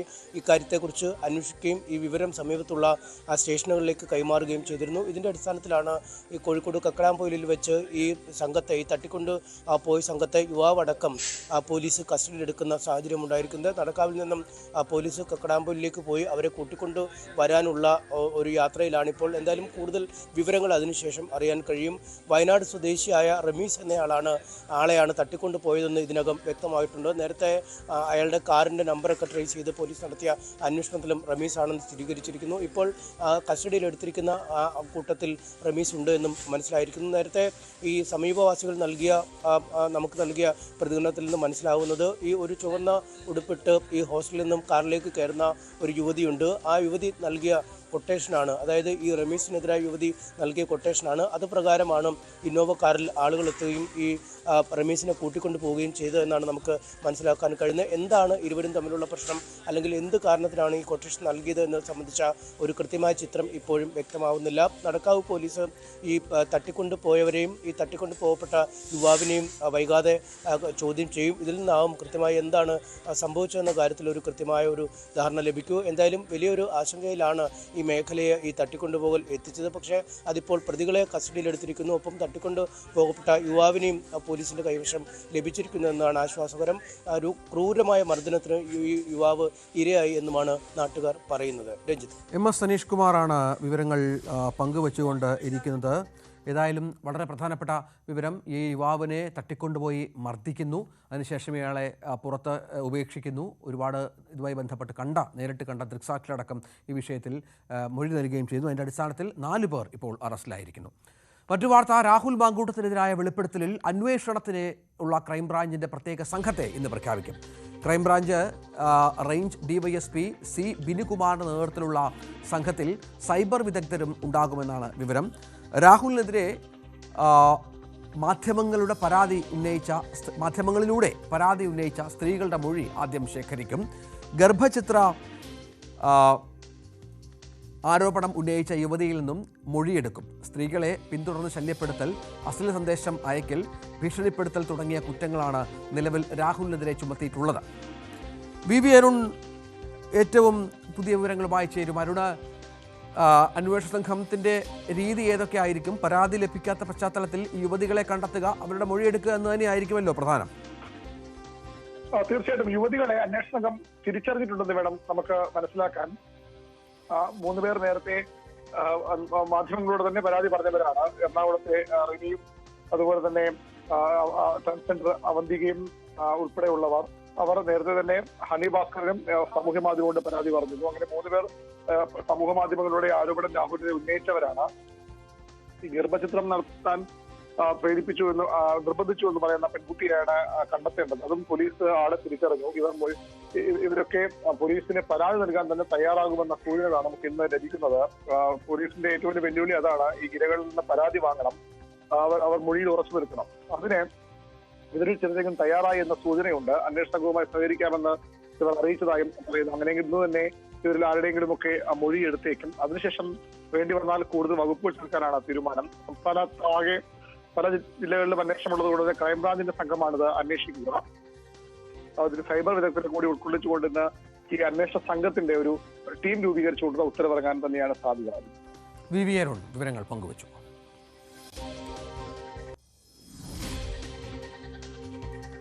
രാഹുൽ മാങ്കൂട്ടത്തിൽ വിഷയത്തിൽ മലങ്കര ഓർത്തഡോക്സ് സുറിയാനി സഭാധ്യക്ഷൻ പ്രതികരിച്ചു എന്ന വാർത്തയ്ക്കെതിരെ പോലീസിൽ പരാതി. വ്യാജ പോസ്റ്റർ നിർമ്മിച്ച് സമൂഹ മാധ്യമങ്ങളിലൂടെ വ്യാജ പ്രൊഫൈൽ വഴി പ്രചാരണം നടത്തിയെന്നാണ് പരാതി. ജനങ്ങൾക്കിടയിൽ മതസ്പർദ്ധയും രാഷ്ട്രീയ വിരോധവും സൃഷ്ടിച്ച് കലാപമുണ്ടാക്കാനുള്ള ശ്രമങ്ങളാണ് ഇതുവഴി നടക്കുന്നതാണ് ആരോപണം. കർശന നടപടി സ്വീകരിക്കുമെന്ന് ചൂണ്ടിക്കാട്ടി മലങ്കര ഓർത്തഡോക്സ് സുറിയാനി സഭയാണ് പരാതി നൽകിയത്. വിഷയത്തിലെ ഡിജിറ്റൽ തെളിവുകളും സൈബർ സെല്ലിൽ ഹാജരാക്കിയിട്ടുണ്ട്. തദ്ദേശ നിയമസഭാ തെരഞ്ഞെടുപ്പുകൾ ലക്ഷ്യമിട്ട് വികസന സദസ്സുമായി സർക്കാർ. സെപ്റ്റംബർ 20-നും ഒക്ടോബർ 20-നും ഇടയിൽ സദസ്സുകൾ സംഘടിപ്പിക്കണം.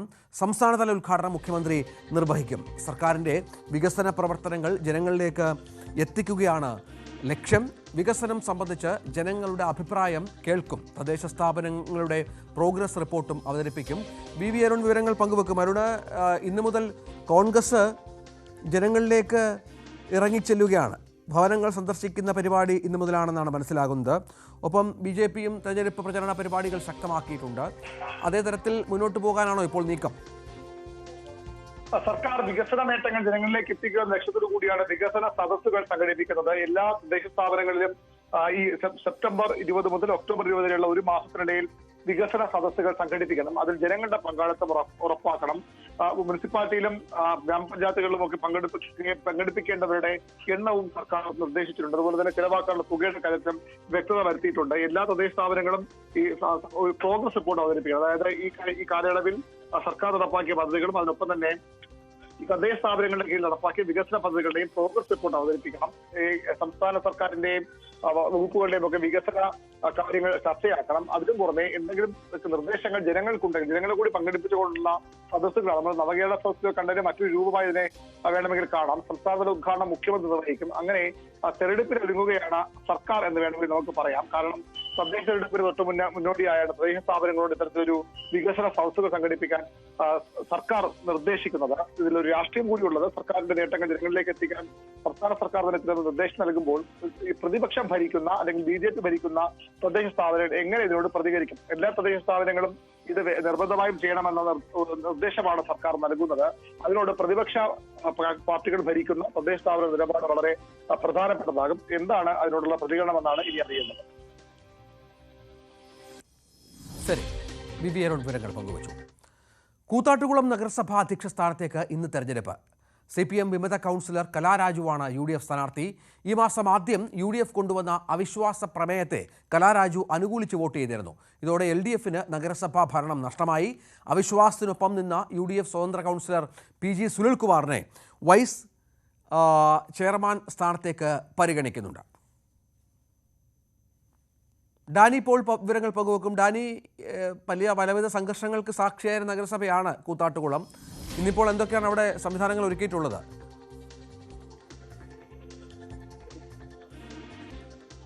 രഞ്ജിത്ത്, ഇന്ന് രാവിലെയാണ് തെരഞ്ഞെടുപ്പ് നടക്കുന്നത്. രാവിലെ 11 മണിക്ക് ചെയർപേഴ്സൺ തെരഞ്ഞെടുപ്പ് നടക്കുന്നു എന്നതാണ്. ഇതിൽ ഏറ്റവും പ്രധാനപ്പെട്ടത് ഇതിൽ അവിശ്വാസത്തിലൂടെ പുറത്തായ ഒരു സമിതി, അതിൽ പുതിയ ഒരാളെ കണ്ടെത്താൻ വേണ്ടി നടക്കുന്ന തെരഞ്ഞെടുപ്പിൽ എന്തുകൊണ്ടാണ് CPM നേതൃത്വത്തിലുള്ള സമിതി പുറത്താകാൻ കാരണം?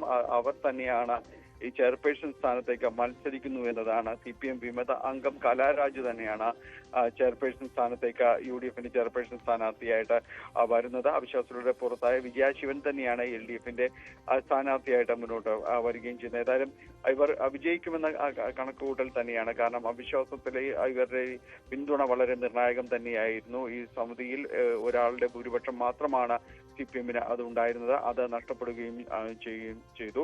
ഇതിനുശേഷം ഇന്ന് നടക്കുന്ന തെരഞ്ഞെടുപ്പും നമുക്കറിയാം, നേരത്തെ ഉണ്ടായിരുന്ന രാഷ്ട്രീയ സാഹചര്യങ്ങളെല്ലാം തന്നെ അറിയാം. കലാരാജു CPM-നോട് ഇടഞ്ഞ് മാറിയിരുന്നു. അതിനുശേഷം അവർ തട്ടിക്കൊണ്ടുപോയി എന്നടക്കമുള്ള ഒരു പരാതി ഉയരുകയും വലിയ രാഷ്ട്രീയ വിഷയമാകുകയും എല്ലാം തന്നെ ചെയ്തതാണ്. അതിനുശേഷമാണ് അവർ വളരെ വ്യക്തമായി CPM-ൽ നിന്ന് മാറുന്നു എന്നതെല്ലാം തന്നെ പ്രഖ്യാപിക്കുകയും ചെയ്തത്. ഏതായാലും അവർ ഇന്ന് മത്സരിക്കുന്നു എന്നത് തന്നെയാണ് ഇതിലെ ഏറ്റവും വലിയ ഒരു രാഷ്ട്രീയപരമായ ഒരു പ്രത്യേകത. ഉച്ചയ്ക്ക് ശേഷം 2 മണിക്ക് വൈസ് ചെയർമാൻ തെരഞ്ഞെടുപ്പ് നടക്കും. വൈസ് ചെയർമാൻ സ്ഥാനത്തേക്ക് സ്വതന്ത്ര അംഗം PG സുനിൽകുമാറാണ് മത്സരിക്കുന്നത്. നേരത്തെ അവിശ്വാസത്തോടെ പുറത്തായ സണ്ണി കുര്യാക്കോസ് തന്നെയാണ് LDF-ന്റെ വൈസ് ചെയർമാൻ. സ്വതന്ത്ര അംഗവും നേരത്തെ അവിശ്വാസത്തിൽ UDF-നെ പിന്തുണച്ച ആളാണ്. ഏതായാലും മാസങ്ങൾ മാത്രമാണ് ഇനി തദ്ദേശ സ്വയംഭരണ തെരഞ്ഞെടുപ്പിനായി അവശേഷിക്കുന്നത്. അതിനിടയിലാണ് ഈ രീതിയിലുള്ള ഒരു വലിയ രീതിയിലുള്ള ഒരു രാഷ്ട്രീയ അട്ടിമറി തന്നെ കൂത്താട്ടുകുളത്ത് നടക്കുകയും ഇപ്പോൾ അതിന് പുതിയൊരു മുഖം UDF നൽകുവാൻ ശ്രമിക്കുകയും ചെയ്യുന്നതാണ്. ഡാനി പോൾ വിവരങ്ങൾ പങ്കുവച്ചു. സംസ്ഥാനത്ത് ഇന്ന് ശക്തമായ മഴയ്ക്ക് സാധ്യതയെന്ന് കാലാവസ്ഥാ വകുപ്പിന്റെ മുന്നറിയിപ്പ്. 9 ജില്ലകളിൽ യെല്ലോ അലർട്ട് പ്രഖ്യാപിച്ചു. മധ്യ കേരളത്തിലും വടക്കൻ കേരളത്തിലുമാണ് മഴ കനക്കുമെന്ന് മുന്നറിയിപ്പുള്ളത്. കേരള കർണാടക തീരത്ത് മീൻപിടുത്തത്തിന് അടുത്ത 24 മണിക്കൂറിൽ വിലക്ക് ഏർപ്പെടുത്തിയിട്ടുണ്ട്. ഉത്തരേന്ത്യൻ സംസ്ഥാനങ്ങളിലും മഴക്കെടുതി അതിരൂക്ഷമാണ്. ഇവിടങ്ങളിൽ കനത്ത ജാഗ്രത തുടരുകയാണ്. മഴ നാശം വിതച്ച ജമ്മു കശ്മീരിൽ അടക്കം സൈന്യം രക്ഷാപ്രവർത്തനം നടത്തുന്നുണ്ട്. 43 പേരാണ് ജമ്മു കാശ്മീരിൽ മഴക്കെടുതിയിൽ മരിച്ചത്. നിലവിൽ മഴ കുറഞ്ഞിട്ടുണ്ടെങ്കിലും 2 ആഴ്ച കൂടി മഴ തുടരുമെന്നാണ് മുന്നറിയിപ്പ്.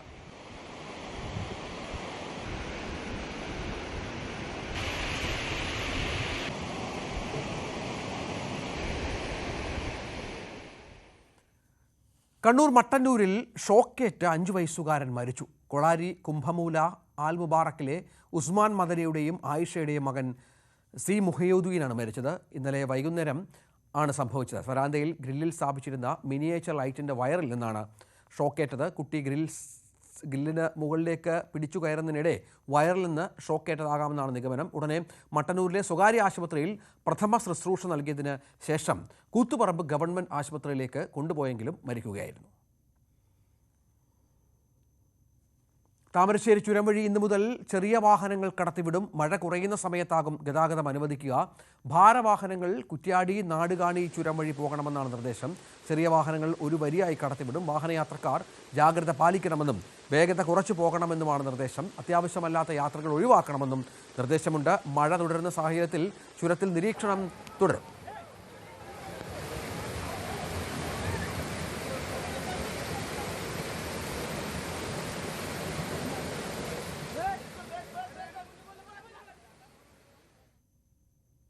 ദേശീയ അവാർഡ് ജൂറിക്കെതിരെ പൊട്ടിത്തെറിച്ച് റസൂൽ പൂക്കുട്ടി. ആടുജീവിതത്തെ മനഃപൂർവ്വം ഒഴിവാക്കിയതാണ്. ഒരു അവാർഡിലും പരിഗണിക്കരുത് എന്നാണ് ജൂറിയുടെ തീരുമാനം. പൊളിറ്റിക്സ് മാത്രമാണ് ആടുജീവിതത്തെ ഒഴിവാക്കാൻ കാരണം. കേരള സ്റ്റോറി എന്ന ചിത്രം മികച്ച ചിത്രമായി ജൂറിക്ക് തോന്നിക്കാണുമെന്നും റസൂൽ പൂക്കുട്ടി ന്യൂസ് 18നോട് പറഞ്ഞു.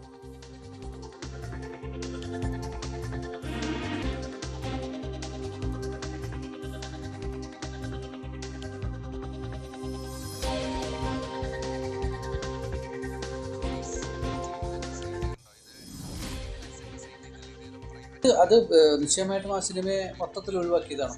അത് എവിഡൻ്റ് ആണല്ലോ. ഇവിടുന്ന് സൗത്ത് ഇന്ത്യൻ സെലക്ട് ചെയ്ത 6 സിനിമകൾ ആ സിനിമ ഉണ്ടായിരുന്നു. അതെനിക്കറിയാം, ഉണ്ടായിരുന്നു എന്നുള്ളത് എനിക്കറിയാം. ആ സിനിമയെ യാതൊരു വിധത്തിലും പങ്കെടുപ്പിക്കരുത് എന്നുള്ള ഒരു നിശ്ചയമായ ഒരു തീരുമാനം ഉണ്ടായിട്ടുണ്ട്. Politics, that is called politics. As long as your national recognition is under the government, whichever is the ruling dispensation, it's going to decide. അതിൽ നമ്മൾ എന്തുമാത്രം ഇൻഡിപെൻഡൻ്റ് ആയ ഡിസിഷൻ എടുക്കാൻ ഒരു ബോഡി അനുവദിക്കും എന്നുള്ളത് മറ്റൊരു കാര്യം. അത് നിങ്ങൾ എത്ര ലിബറൽ ആണോ എന്നതിനെ ഡിപ്പെൻഡ് ചെയ്തിരിക്കും. അപ്പോൾ നിങ്ങൾക്ക് നിങ്ങളുടെ അജണ്ട, ഞങ്ങൾക്ക് ആളുകൾ വോട്ട് ചെയ്തു, ഞങ്ങളെ ജയിപ്പിച്ചു, 3-2 ഭൂരിപക്ഷം ഞങ്ങൾക്ക് തന്നു, നമുക്ക് ഇഷ്ടമുള്ള കാര്യങ്ങൾ ചെയ്യും. ഡെമോക്രസി അല്ലേ? നിങ്ങൾ മറ്റുള്ളവരുടെ വാക്കുകൾ കേൾക്കുമോ? Will you listen to the dissent? ഇല്ല, നമുക്ക് അതിൻ്റെ ആവശ്യമില്ല. അത് ഹെൽത്തി ആണോ അല്ലേ എന്നുള്ളത് ഒരു സിവിൽ സൊസൈറ്റി ഡിസ്കോഴ്സ് ചെയ്യേണ്ട കാര്യമാണ്. നമ്മൾ പറയുന്നില്ല, ഞാനൊന്നും പറയുന്നില്ല, നമുക്ക് കിട്ടാത്തതുകൊണ്ട് അങ്ങനെ പറഞ്ഞെന്ന് വരും. അല്ല, ഒരു ഹെൽത്തി നമ്മളൊരു അറിവി. Okay, there can be politics, there can be agenda, there can B.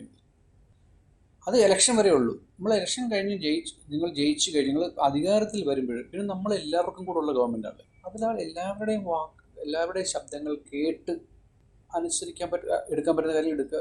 അതാണൊരു നല്ല ഒരു പൊളിറ്റിക്സ് എന്ന് പറയുന്നത്, നല്ല ഗവർണൻസ് എന്നൊക്കെ പറയുന്നത്. അതുണ്ടോ ഇല്ല എന്നുള്ള കാര്യം നമ്മൾ പബ്ലിക് ഡിസ്കോഴ്സിൻ്റെ കാര്യമാണ്. I have no comments. നമ്മൾ ചെയ്ത സിനിമയാണ് ശരിയെന്ന് നമുക്ക് പറയാൻ പറ്റത്തില്ലല്ലോ. സിനിമ ഈസ് എ സബ്ജക്റ്റീവ് ആർട്ടല്ലേ, അതിൻ്റെ ഏറ്റവും വലിയ പ്രശ്നം അതാണല്ലോ.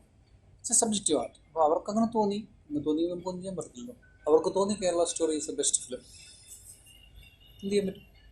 അതാണ് അത്. പബ്ലിക്കിൽ ഒരു ഡിസ്കോഴ്സ് ഉണ്ടാവും. കാര്യം ആ സിനിമ നെറ്റ്ഫ്ലിക്സ് കിടപ്പുണ്ട്, ആൾക്കാരെല്ലാം കാണുന്നുണ്ട്, അവർക്ക് എല്ലാവരും കണ്ടിട്ട് മനസ്സിലാവുമല്ലോ. അതിനേക്കാൾ ഉപരി എന്നെ സംബന്ധിച്ചോളം ആടുജീവിതം എന്ന സിനിമ ഒരു അതിജീവനത്തിൻ്റെ സിനിമയാണ്. ആ ഒരു സംഭവത്തെ നിങ്ങൾ നെഗേറ്റ് ചെയ്തു എന്നുള്ളതാണ് എനിക്ക് വിഷമം തോന്നുന്നത്. ഇന്ന് നമ്മുടെ ഇന്ത്യൻ എക്കോണമിയിൽ ഒരു 40% കോൺട്രിബ്യൂട്ട് ചെയ്യുന്നത്, പിന്നെ ഫോറക്സ് കോൺട്രിബ്യൂട്ട് ചെയ്യുന്നത് കേരളമാണ്. അതല്ല ഇവരാണ്. ഈ പോയി കിടക്കുന്ന നജീബുകളാണ് ഇത് കോൺട്രിബ്യൂട്ട് ചെയ്യുന്നത്. അവരെ നിങ്ങൾ നെഗേറ്റ് ചെയ്തു എന്നുള്ളതാണ് എനിക്ക് പ്രശ്നം. വേറെ പ്രശ്നമൊന്നുമില്ല. സിനിമ നാടകീയമായതുകൊണ്ട് നമ്മൾ കൺസിഡർ ചെയ്തില്ല, അല്ലെങ്കിൽ വേറെ എന്തെങ്കിലും അതിൽ കൺസിഡർ ചെയ്തില്ല, അതൊക്കെ യുവർ സബ്ജക്റ്റീവ് തിങ്സ്. അതൊന്നും എനിക്ക് പ്രശ്നമില്ല. നമ്മൾ മോശം സിനിമയായിരിക്കും ചെയ്തിട്ടുണ്ടാവുക. നമ്മുടെ സിനിമയിൽ കൊള്ളത്തിലായിരിക്കാം, നമ്മുടെ സിനിമ ടെക്നിക്കൽ നല്ലതായിരിക്കത്തില്ല, നമ്മുടെ സിനിമ നന്നായിട്ട് എഴുതിയിട്ടുണ്ടാവില്ല, ഒരു പക്ഷേ ഡ്രാമ ഉണ്ടാകാം. അങ്ങനെയൊക്കെ നമുക്ക് ഇൻ്റർപ്രറ്റ് ചെയ്യാമല്ലോ. അതല്ല ഓക്കെ, ഒന്നും എനിക്ക് വിഷയമല്ല. സൗണ്ട് മോശമായിരിക്കാം, ക്യാമറ മോശമായിരിക്കാം, മ്യൂസിക് ശരിയല്ല, ഒക്കെ ശരി. കോമ്പോസിഷൻ ഒന്നും കൊള്ളത്തില്ല. താറ കോമ്പോസിഷൻ. എ.ആർ. റഹ്മാനെ ചെയ്യാനേ അറിയത്തില്ല, റഫീഖ് അഹമ്മദിന് എഴുതാനും അറിയത്തില്ല, എല്ലാം സംഭവിച്ചു. പക്ഷെ നിങ്ങൾ ഈ ഒരു കാര്യം മാറ്റിവെക്കല്ലേ, ഇത്ര എനിക്ക് പറയാം. റസൂൽ പൂക്കുട്ടിയാണ് ന്യൂസ് 18 പ്രതിനിധി ഹരിയോട് സംസാരിച്ചത്. സൂറജ് ഡയമണ്ട് ലീഗിൽ ജർമ്മനിയുടെ ജൂലിയാൻ വൈബറിന് കിരീടം. കരിയറിലെ ഏറ്റവും മികച്ച പ്രകടനം വൈബർ പുറത്തെടുത്തതോടെയാണ് ഇന്ത്യയുടെ നീരജ് ചോപ്രയ്ക്ക് 2ാം സ്ഥാനം കൊണ്ട് തൃപ്തിപ്പെടേണ്ടി വന്നു.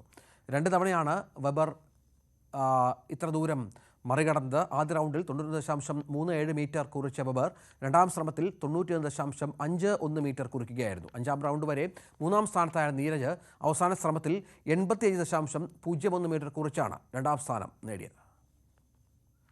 ഇന്ന് ചോദ്യം.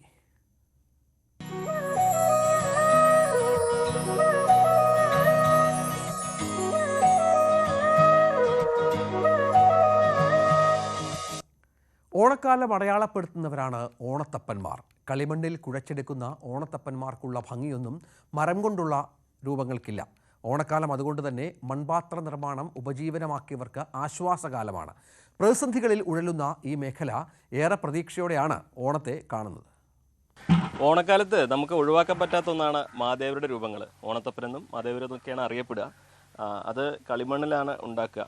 പണ്ടൊക്കെ വീട്ടിൽ ഓരോരുത്തരും സ്വന്തമായിട്ട് ഉണ്ടാക്കും. പക്ഷേ ഓണക്കാലമാകുമ്പോൾ ഇത് ഉണ്ടാക്കി വിൽക്കുന്നവർക്ക് ഇതൊരു കച്ചവടത്തിൻ്റെ സമയം കൂടിയാണ്. നമ്മളുള്ളതിപ്പോൾ വേങ്ങരയിലാണ്. ചിന്നേട്ടൻ കാലങ്ങളായിട്ട് ഈ ഒരു മേഖലയിൽ ജോലി ഇത് ചെയ്യുന്ന ആളാണ്. നമുക്ക് ചിന്നേട്ടനോട് ചോദിക്കാം. ചേട്ടാ, ഇതിപ്പോൾ കളിമണ്ണുകൊണ്ടാണ് പൂർണ്ണമായിട്ട്? കളിമണ്ണാണ്. മണ്ണ് കുമ്പിടിന്ന് കൊണ്ടുവരണം. ഉള്ളോട് മണ്ണിന് 10-22,000 റുപ്യ ആവും. അത് കൊടുത്തിട്ട് ഉണ്ടാക്കാണ് ഞാൻ. എത്ര സമയം എടുക്കും ഒരു മാദേവരെ ഉണ്ടാക്കാൻ? എങ്ങനെയായാലും ഒരു മണിക്കൂറോളം ആകും. ഇത് കുഴച്ച് ഇതിൽ കറക്കിയിട്ട് കുഴച്ചിട്ട്. ഇത് എന്തൊക്കെയാണ് ഇതിന്റെ പ്രത്യേകത? അതായത് ഇതിന്റെ സാധാരണഗതിയിൽ മണ്ണ് മാത്രം ഉള്ളിലും കൂടി മണ്ണ് നിറയ്ക്കുന്ന പോലത്തെ മാദേവന്മാരുണ്ടാവും. ഇത് അങ്ങനെയല്ല അല്ലേ? ഇത് മണ്ണില്ല, മണ്ണ് നിറയ്ക്കൂല.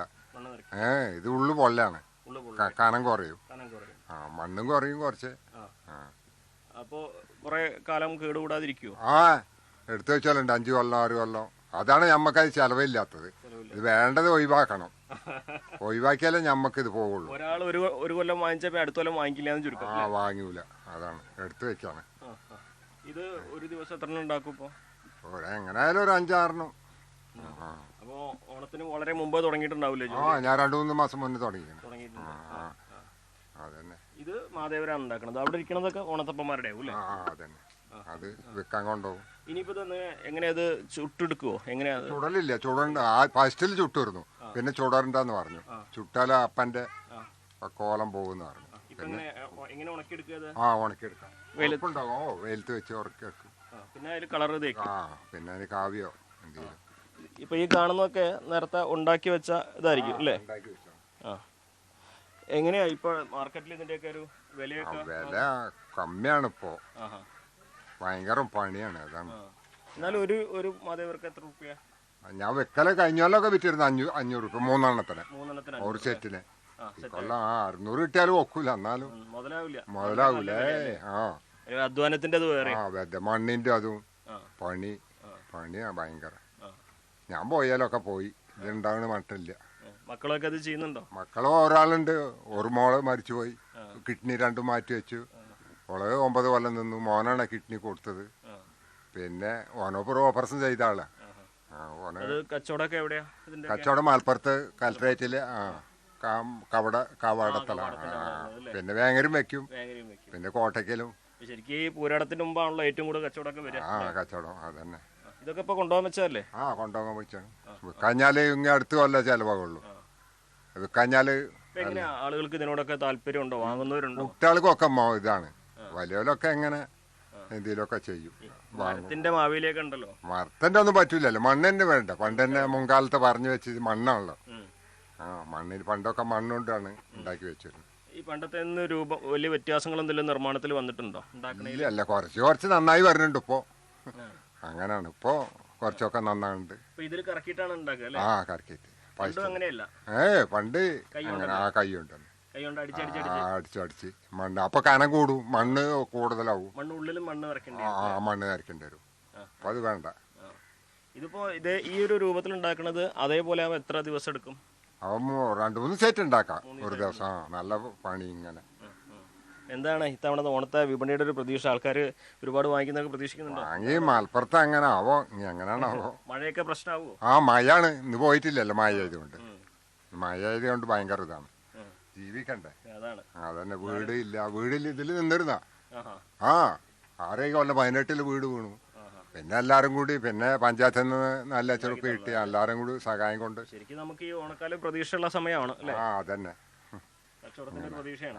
കച്ചവടത്തിന്റെ എന്തെങ്കിലും എല്ലാരും വാങ്ങിയാലേ ഉള്ളൂ നമുക്കത് മുന്നോട്ട് പോകില്ല. ഇതിൽ മുന്നോട്ട് പോകില്ല, ഇന്നോട്ട് കഴിയൂല. ഇത് എല്ലാരും വാങ്ങിക്കൊണ്ടുപോയാല് അടുത്ത കൊല്ലം. അതന്നെ. അതാണ് ചിന്നേട്ടന് പറയാനുള്ളത്. ഇത് മരത്തിന്റെ പോലെയല്ല, മാവേലി രൂപം അതിന്റെ രീതിയിൽ ഉണ്ടാക്കുന്നതാണ്. 3 എണ്ണത്തിന്റെ ഒരു സെറ്റായിട്ടാണ് വിൽക്കുന്നത്. നമുക്കിവിടെ കാണാൻ പറ്റും ഉണ്ടാക്കി വെച്ചതൊക്കെ. ഇതൊക്കെ വളരെ ഭാരം കുറഞ്ഞതാണ് മറ്റേതിനെയൊക്കെ അപേക്ഷിച്ച്. പണ്ടത്തെ ഇതിലൊക്കെ ആണെങ്കിൽ ഉള്ളിലും കൂടി മണ്ണ് നിറയ്ക്കുമ്പോൾ നല്ല ഭാരമുണ്ട്. താരതമ്യേന ഭാരം കുറഞ്ഞതാണ്. അതാണ് ഈ ഓണത്തിൻ്റെ ഒരു പ്രതീക്ഷകൾ ഈ ഒരു മേഖലയിലുള്ള ഒരു പങ്ക് വയ്ക്കുന്നത്. മഴ അപ്രതീക്ഷിതമായി പെയ്യുന്ന മഴയാണ് എല്ലാവർക്കും ആശങ്കയുണ്ടാക്കുന്നത്. എന്നിരുന്നാൽ പോലും ഓണക്കാലം നല്ലൊരു വിപണിയുടെ സമയമാണ്. അതുകൊണ്ട് തന്നെ കഴിഞ്ഞ വർഷത്തേക്കാൾ നേട്ടം ഉണ്ടാക്കാമെന്ന പ്രതീക്ഷയിലാണ് ഇവരൊക്കെ. അഖിലോട്ടുപാറയ്ക്കൊപ്പം CV അനുമോദ്, ന്യൂസ് 18. വെളിച്ചെണ്ണയുടെ വില വർധനയാണ് ഇക്കൊല്ലം വറുത്ത ഉപ്പേരി വിപണിയെ പൊള്ളിക്കുന്നത്. വെളിച്ചെണ്ണയിൽ വറുത്ത ഉപ്പേരിക്ക് മലപ്പുറത്ത് വില കിലോയ്ക്ക് 400 രൂപയാണ്. ഇനി വെളിച്ചെണ്ണയ്ക്ക് പകരം പാമോയിൽ വറുത്തതാണെങ്കിൽ 120 രൂപ കിലോയ്ക്ക് കുറയും. ഓണസദ്യയിൽ വറുത്തപ്പേരി ഒഴിവാക്കാൻ പറ്റാത്തൊരു വിഭവമാണ്. ഈ ഭാഗത്തൊക്കെ, മലപ്പുറം ഭാഗത്തൊക്കെ വറുത്തപ്പേരി എന്ന് പറയും. തെക്കൻ ഭാഗത്തതിന് ചിപ്സ് എന്ന് പറയും. വാഴയ്ക്ക കൊണ്ടുള്ള, ഏത്തപ്പഴം കൊണ്ടുള്ള അല്ലെങ്കിൽ ഏത്തക്ക കൊണ്ടുള്ള വിഭവം. ഇപ്പോൾ വെളിച്ചെണ്ണ വില വർധനവാണ് ഇത് നിർമ്മാതാക്കളെയൊക്കെ തന്നെ ഒരേപോലെ പ്രതിസന്ധിയിലാക്കുന്ന ഒരു കാര്യം. അപ്പോൾ അതിൻ്റെ നിർമ്മാണം അല്ലെങ്കിൽ അതിൻ്റെ തയ്യാറാക്കുന്ന ജോലിയാണ് എല്ലായിടത്തും പുരോഗമിക്കുന്നത്. നമ്മളിപ്പോൾ നിൽക്കുന്നത് മലപ്പുറത്തെ പ്രധാനപ്പെട്ട ഒരു ചിപ്സ് നിർമ്മാണശാലയിലാണ്, പരി ചിപ്സ്. അപ്പോൾ ഇവർ അതിൻ്റെ ഒരു തിരക്കിലാണ്. എങ്ങനെയാണ് ഈ ചിപ്സിൻ്റെ നിർമ്മാണം മാറ്റി ഉപ്പേരിയിലാവൂലേ ഇപ്പോൾ കുറച്ച് ദിവസത്തേക്ക്? ഇനി അതെ, ഇനി കുറച്ച് ഓണത്തിൻ്റെ തിരക്കായതുകൊണ്ട് അതിൻ്റെതായ വറുത്തുപ്പേരി, ശർക്കരപ്പേരി ആ ഒരു ഇതിലാണ് ഇപ്പോൾ നിൽക്കുന്നത്. ചിപ്സ് കച്ചവടം ഉണ്ട്, എന്നാലും മറ്റുള്ള വറുത്തുപ്പേരി, ശർക്കരപ്പേരിയാണ് ഇപ്പോൾ ഇതിൻ്റെ സ്പെഷ്യലായിട്ടുള്ള ഇത് നടക്കുന്നത്. എങ്ങനെയുണ്ട് ഇത്തവണ വെളിച്ചെണ്ണ വില വർധനവ് ഇത്തിരി പ്രതിസന്ധി ഉണ്ടാക്കുന്നുണ്ടല്ലോ? കുറഞ്ഞൊരു പ്രതിസന്ധിയിലാണ്, എന്നാലും കുഴപ്പമില്ലാത്ത ഇതിൽ പോകുന്നുണ്ട്. പഴയ കാലത്തെക്കാട്ട് കുറച്ചൊരു കുറവ് വന്നിട്ടുണ്ട് കച്ചവടത്തിലൊക്കെ ആയിട്ട്. എന്നാലും വലിയൊരു മാറ്റില്ല. കിലോക്ക് വെളിച്ചെണ്ണക്ക് ചിപ്സ് വറുത്തപ്പേരിക്ക് 400 രൂപയാണ്. ഓയിലാവുമ്പോൾ 280 രൂപ, 170 രൂപയുടെ വ്യത്യാസം കാണുന്നു. ശർക്കരക്ക് 380 അതിൽ കഴിഞ്ഞ പ്രാവശ്യത്തോട് വല്ല മാറ്റമൊന്നും വരുത്തിയിട്ടില്ല. ഇതാണ് ഉപ്പേരി കഴിഞ്ഞിടത്തേക്കാളും വില കൂടിയല്ലേ ഇപ്പോൾ? അതെ, വെളിച്ചെണ്ണക്ക് വില കൂടി, പഴത്തിനും ചെറിയ മാറ്റങ്ങളൊക്കെ സംഭവിച്ചു. അപ്പോൾ അതിൻ്റെ എങ്ങനെയുണ്ട് ഇവിടെ കച്ചവടമൊക്കെ എങ്ങനെ പോയിട്ട് പുറത്തേക്ക് പോകാറില്ല ഇവിടുന്ന് കച്ചവട സാധനങ്ങളൊക്കെ? പുറത്തേക്ക് അങ്ങനെ പോകുമ്പോൾ നമ്മളെ മലപ്പുറം നമ്മളെ ഷോപ്പിലും തേക്കുമ്പോൾ പിന്നെ ഇവിടെ ചില്ലറ കച്ചവടങ്ങൾ മാത്രമേ. നമുക്കിവിടെ കാണാൻ പറ്റും, ഇവിടെ നിർമ്മാണം അതിൻ്റെ ഉപ്പേരി ആദ്യം കായ 4 ആയിട്ട് മുറിച്ച് വെച്ചിട്ടുണ്ട്. അത് ഉപ്പും മഞ്ഞളും കലർത്തിയ അല്ലേ, ഉപ്പും മഞ്ഞളും അല്ലേ ഇതിലുണ്ടാവുക? എത്ര നേരം ഇട്ട് വെക്കുന്നതില്? അല്ലേ, അതില് ഈ ഉപ്പും മഞ്ഞളും കലർത്തിയ വെള്ളത്തിൽ കുറച്ച് നേരം ഒന്ന് കഴുകിയിട്ട് അത് നേരെ ഇത് വെളിച്ചെണ്ണയാണല്ലേ, വെളിച്ചെണ്ണയിലേക്ക് ഇടുകയാണ്.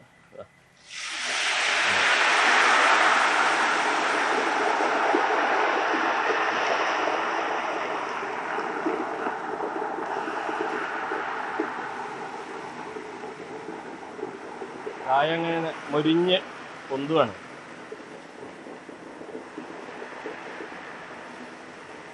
കഴിഞ്ഞ കൊല്ലത്തെക്കാട്ടിൽ ഇത്തവണ ഉണ്ടാക്കുന്നുണ്ടോ?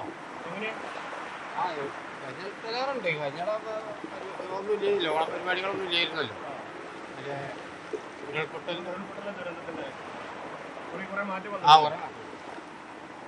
ഇതിപ്പോ എത്ര ഓട് വറക്കും ഒരു ദിവസം? എങ്ങനെയാണ് കണക്ക്? എത്ര കിലോ? അങ്ങനത്തെ ഇതില്ല, ഇവിടെ വിൽപ്പനുള്ള അതുകൊണ്ട് അതിനനുസരിച്ചുള്ള ഇത് ഉണ്ടാക്കുന്നുള്ളൂ, പുറമെ കൊടുക്കുന്നില്ല. ആൾക്കാർ ഓർഡർ ചെയ്യാണോ? ഒന്നിച്ച് ഓർഡർ ചെയ്യുന്നവരൊക്കെ ഉണ്ടോ? അത് ചെറിയ പരിപാടികൾക്കൊക്കെ സ്കൂൾക്ക് ഇങ്ങനെ നമ്മൾ 1/2 കിലോ 1 കിലോ ഒക്കെ ആയിട്ടും ലൂസായിട്ടും കൊടുക്കും. ഇവിടെ നമുക്ക് കാണാം ഉപ്പേരി വറുത്ത് വെച്ചിട്ടുണ്ട്, അത് എണ്ണ വാരാൻ വെച്ചാണ് അല്ലേ, അവിടെ പാക്ക് ചെയ്ത് വെച്ചിട്ടുണ്ട്. അപ്പോൾ അങ്ങനെയാണ് ഇവിടെ നമ്മൾ ഓണത്തിൻ്റെ വിഭവങ്ങളിലെ ഏറ്റവും പ്രധാനിയുടെ നിർമ്മാണശാലയിലെ ഒരുക്കങ്ങളൊക്കെ. വിലവർദ്ധനവ്, അത് വെളിച്ചെണ്ണയുടെ വിലവർദ്ധനവ് നേരിട്ട് ബാധിക്കുന്ന ഒരു മേഖല കൂടിയാണ് ഈ ഒരു ഉപ്പേരി നിർമ്മാണശാലകളൊക്കെ. എന്നാൽ തന്നെയും വലിയ വർധനവ് കഴിഞ്ഞ വർഷത്തേക്കാൾ ഉണ്ടായിട്ടില്ല. അപ്പോഴും ആളുകൾക്ക് മുമ്പിൽ 2 ഓപ്ഷൻ ഉണ്ട്, വെളിച്ചെണ്ണയിൽ വറുത്തതും പാം ഓയിൽ വറുത്തതും. ഏത് വേണമെന്ന് തീരുമാനിക്കാനും സാധിക്കും. ആണെങ്കിലും ഓണവിപണിയിൽ കഴിഞ്ഞ വർഷത്തേക്കാൾ കച്ചവടം ഉണ്ടാകുമെന്നുള്ള പ്രതീക്ഷ തന്നെയാണ് ഇവരൊക്കെ പങ്കുവെക്കുന്നത്. അഖിലോട്ട് പറയ്ക്കൊപ്പം CV അനുമോദ്, ന്യൂസ് 18. ഇതോടെ 9 മണി വാർത്ത പൂർണ്ണമാവുകയാണ്. നമസ്കാരം.